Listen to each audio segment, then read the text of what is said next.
Action! Salam alaikum! Action! Salud! Madad! Tak!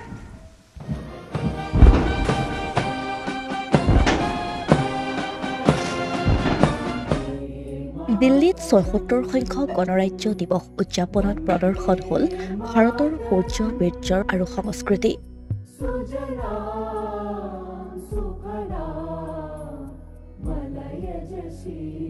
এক অভূতপূৰ্ব সংগমৰ সাক্ষী হৈ ৰ'ল বিশ্ববাসী।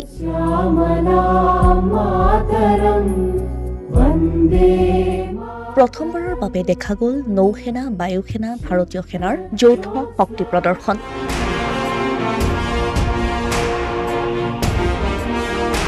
দিল্লীৰ কৰ্তব্য পথত উদযাপন হোৱা ৭৬ সংখ্যক গণৰাজ্য দিৱসত সমগ্ৰ বিশ্ব সাক্ষী হ'ল ভাৰতৰ সামৰিক শক্তিৰ লগতে সাংস্কৃতিক বৈচিত্ৰ্য, ঐক্য, সমতা আৰু উন্নয়নৰ এক অভূতপূৰ্ব সংগমৰ। ইণ্ডোনেছিয়াৰ ৰাষ্ট্ৰপতি প্ৰবো চুবিয়ান্টো মুখ্য অতিথি হিচাপে উপস্থিত থকা এই অনুষ্ঠানত ৰাষ্ট্ৰীয় পতাকা উত্তোলন কৰে ৰাষ্ট্ৰপতি দ্ৰৌপদী মুৰ্মুৱে।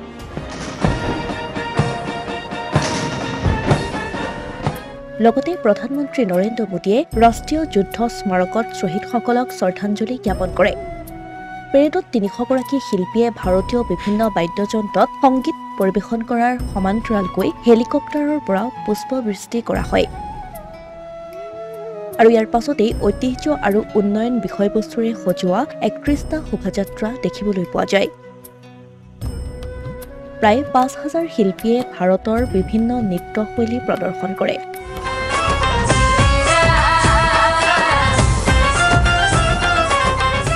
১৬খন ৰাজ্য আৰু কেন্দ্ৰীয় শাসিত অঞ্চলৰ সাংস্কৃতিক বৈচিত্ৰ্য প্ৰদৰ্শন কৰা হয় এই অনুষ্ঠানত। অসমৰ বিহু নৃত্যও স্থান পালে দিল্লীৰ গণৰাজ্য দিৱসৰ পেৰেড অনুষ্ঠানত।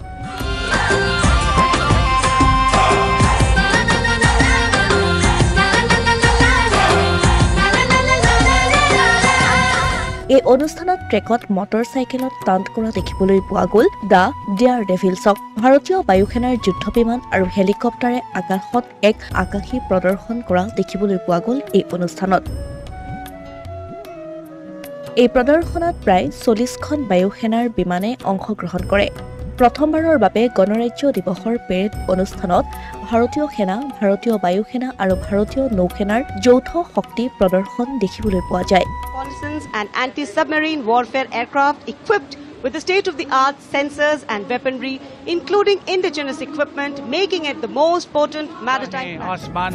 সমান্তৰালকৈ খানাপাৰাত গণৰাজ্য দিৱসৰ কাৰ্যসূচীত ৰাষ্ট্ৰীয় পতাকা উত্তোলন কৰে অসমৰ ৰাজ্যপাল লক্ষ্মণ প্ৰসাদ আচাৰ্যই। ডিব্ৰুগড়ত ৰাষ্ট্ৰীয় পতাকা উত্তোলন কৰি গণৰাজ্য দিৱস উদযাপন কৰে মুখ্যমন্ত্ৰী ডক্টৰ হিমন্ত বিশ্ব শৰ্মাই।